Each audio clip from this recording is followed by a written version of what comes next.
friends, this is my second or third lecture, that is on group theory.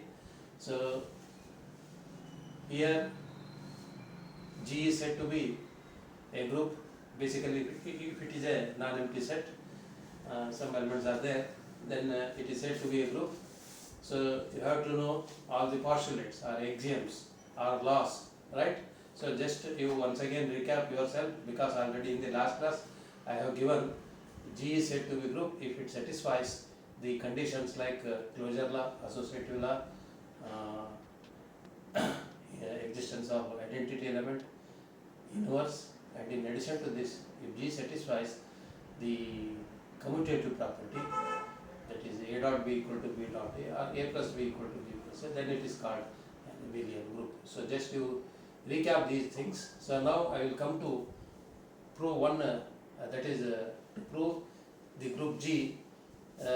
G is said to be a group with respect to multiplication. In particular, I will take a fourth root of unity. This also I have given you in the notes. So just once again I will solve this example. So this is probably for a set type question. So G is equal to 1 minus 1 I minus I.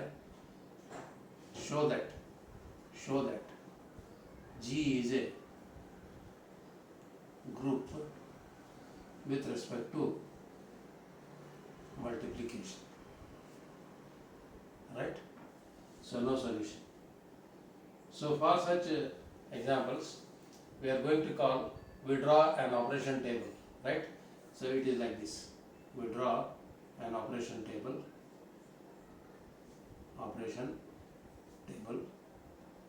okay? So this is like this. So what is the binary operation here? Multiplication. I have told in the last class, for multiplication we are going to use the symbol dot here, right? So here we have to put all the elements which are in G, because G is a non-empty set. 1 minus 1 I minus I, right? So vertically also 1 minus 1 I minus I. So with respect to multiplication, first you take this element and you multiply all these elements, you place here, right? So 1 dot 1, 1, 1 dot minus 1, minus 1, 1 dot I, 1 dot minus I, minus I, minus 1 dot 1, minus 1, minus 1 into minus 1, plus 1, minus 1 into I, minus into minus plus, so it is I. Next I will come to the third one, that is I dot 1, I dot minus 1, that is minus I. Now you see here I square. What is I? I is a image number, I square is minus 1. This you know in your complex numbers, right? So once again here minus I square. What is I square? I square is minus 1. So minus 1 into minus 1, that is minus 1 into minus 1, that is 1, right? So the value of I dot minus I, that is I into I square, that is minus 1, minus into minus plus. So last element, that is minus I, minus into minus plus I, minus into minus I into I. Again it is I square minus 1, minus into minus plus, that is minus I square, that is equal to minus 1 into minus 1, that is equal to 1, right? So lastly this minus I into minus I, minus I into minus I, minus into minus plus I square here, I into I square. What is I square?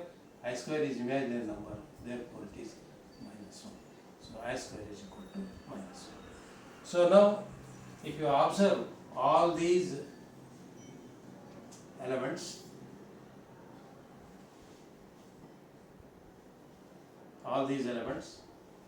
right? All these elements. So now you take any two elements, and if you take multiplication, they are closed. Closed means what? For example, if I take 1 dot 1, that is equal to 1. 1 dot minus 1, that is equal to minus 1.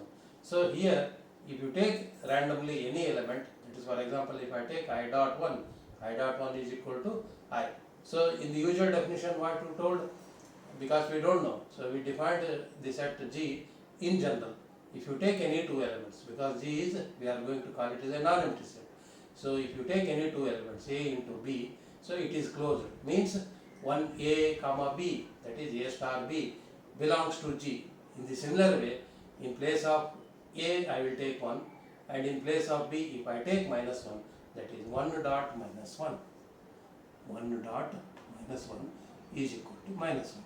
So minus 1 is in G, therefore this belongs to G. Similarly, you take any elements, I into I, or minus I into plus I, or minus, if you commute like this. So all the elements which are closed here, closed means they are in the table. So this is called first one, closure law. In short, I will write this as closure law. Now second, I will come to associative law.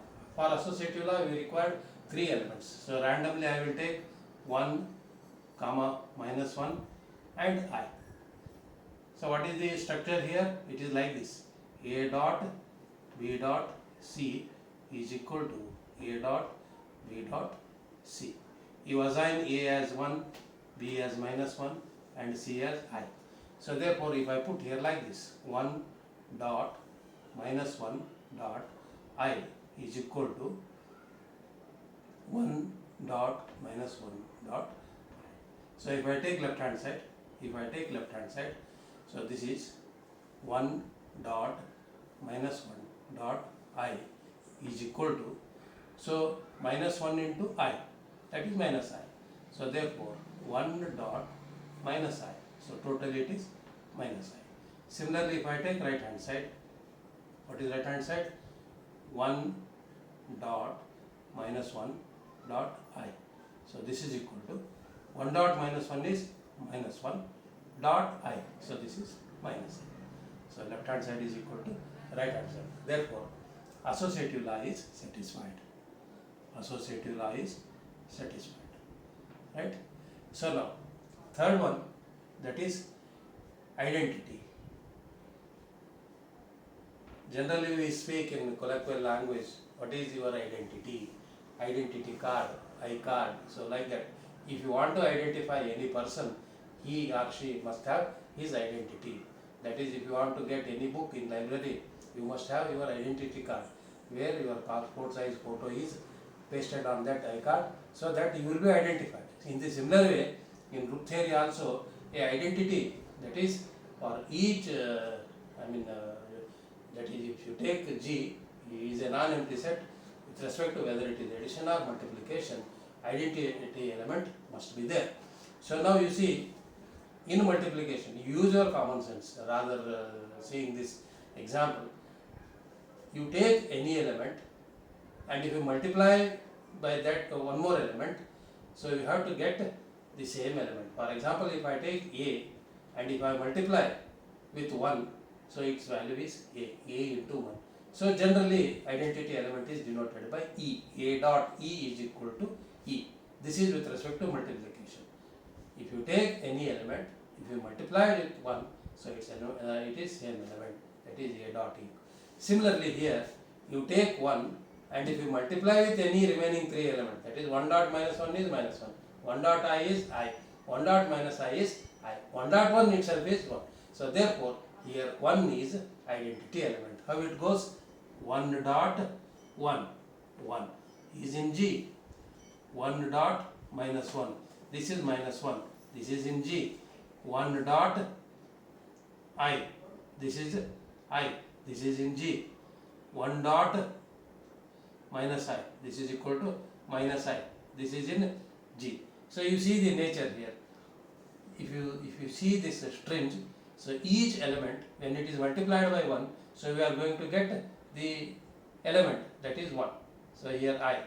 So that means in multiplication 1 is the identity element. This is universal truth. ಯಾವುದೇ ಒಂದು ಎಲಿಮೆಂಟ್ಗೆ 1 ಇಂದ ಗುಣಾಕಾರ ಮಾಡಿದರೆ, in multiplication I am telling you, so that bears the same element, right?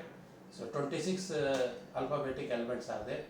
If I multiply them 1, you will get A, multiply by 1 B, multiply by 1 C, multiply by 1 D. So like that, 1 is the identity element in with respect to multiplication for a non-empty set G. You remember, if it is addition, 0 is the identity element, because if you add any element to 0, we are going to get that element. So this is common sense, right? So this is the third law. Fourth law, so that is called inverse law. Here inverse. Now you see here, what I told, identity element, we are going to get the same element. Here in inverse, if you take any element, we have to get 1. For example, inverse of 1 is 1 itself.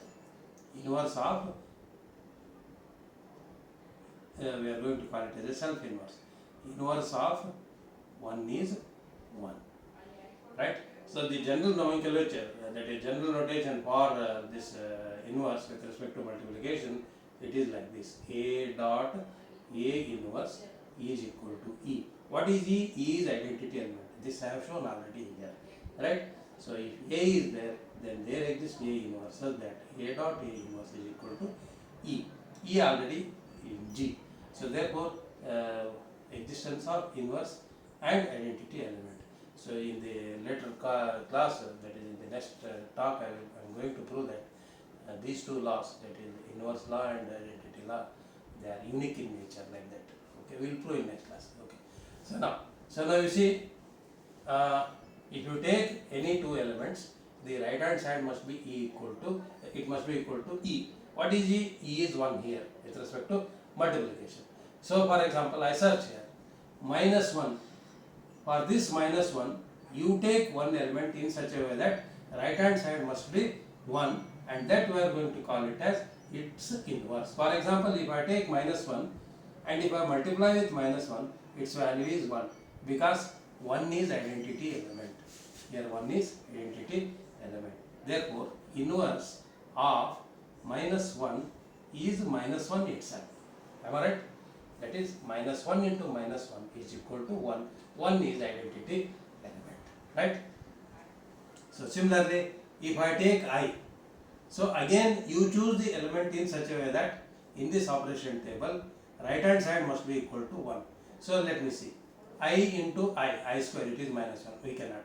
So here you see, I into minus I into minus I, that is minus I into I square. What is I square? I square is minus 1. So minus 1 into minus 1 plus 1. So 1 is identity element. Therefore, I conclude here like this: inverse of I is minus I. Therefore, if I take I, then its inverse is minus I. Vice versa. The inverse of minus I is I. Inverse of minus I is I, that is equal to 1. So next I will come to inverse of minus I. Inverse of minus I is, where it is? Here minus I into I. So here minus into minus plus. So therefore minus I into minus I. So here inverse of minus I, that is equal to, here it is minus I into I. So therefore its inverse. This I told you already. Inverse of I is minus I. Inverse of minus I is I. You can write like this. Inverse of minus I is I. So therefore these are called self-inverses. So hence you see here all the laws, that is, we want to say G is a group with respect to binary operation multiplication. We had an operation table, and then we go on justifying each law, each postulate, that is closure law, associative law, existence of identity element, existence of inverse element, and in addition to this, abelian group, that is commutative law, that is, if you take 1 dot minus 1 is equal to minus 1 dot 1, so this is equal to minus 1 is it, therefore this is abelian or commutative, right? So once again, I have given you already this in WhatsApp, that is how to follow this one. This is called operation table with respect to multiplication. Very important example. So you students try to remember this example, because in future I am going to define, already I have given what is subgroup, what is coset, cyclic group, right, normal subgroup. So all the structures I have given, that is for a group. So that all those definitions and some standard results, I am going to take, this is my very class and very nice example in order to define the remaining definitions, right.